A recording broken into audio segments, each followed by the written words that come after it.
পুরো বাংলাদেশে কারফিউ জারি করল শেখ হাসিনা সরকার। নামানো হচ্ছে সেনা। সংবাদ সংস্থা এএফপির প্রতিবেদন অনুযায়ী বাংলাদেশের প্রধানমন্ত্রী হাসিনার প্রেস সেক্রেটারি নইমুল ইসলাম খান বলেছেন যে কারফিউ জারি করার সিদ্ধান্ত নিয়েছে সরকার।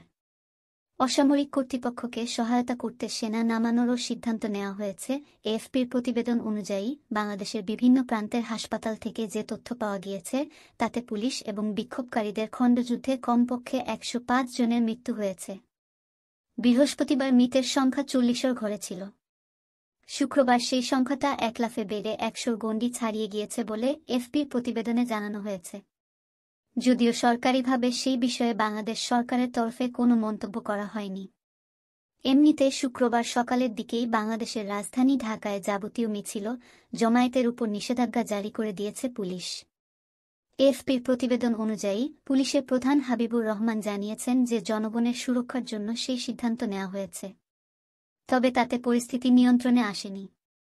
দেশজুড়ে ইন্টারনেট পরিষেবা বন্ধ থাকলেও পুলিশ এবং বিক্ষোভকারীদের মধ্যে নতুন করে সংঘর্ষের ঘটনা ঘটেছে। রীতিমতো উত্তপ্ত হয়ে ওঠে পরিস্থিতি। যদিও আন্দোলনকারী পিছু হটতে রাজি নন। এএফপির প্রতিবেদন অনুযায়ী ঢাকায় বিক্ষোভ মিছিলে যোগ দেওয়া সারোয়ার তুষার নামে একজন বলেন যে আমাদের বিক্ষোভ চলবে। আমরা অবিলম্বে শেখ হাসিনার পদত্যাগের দাবি করছি। মৃত্যুর জন্য এই সরকারই দায়ী। ওই ব্যক্তি মিছিলে যোগ দেওয়ার পরে সামান্য চোট পেয়েছেন।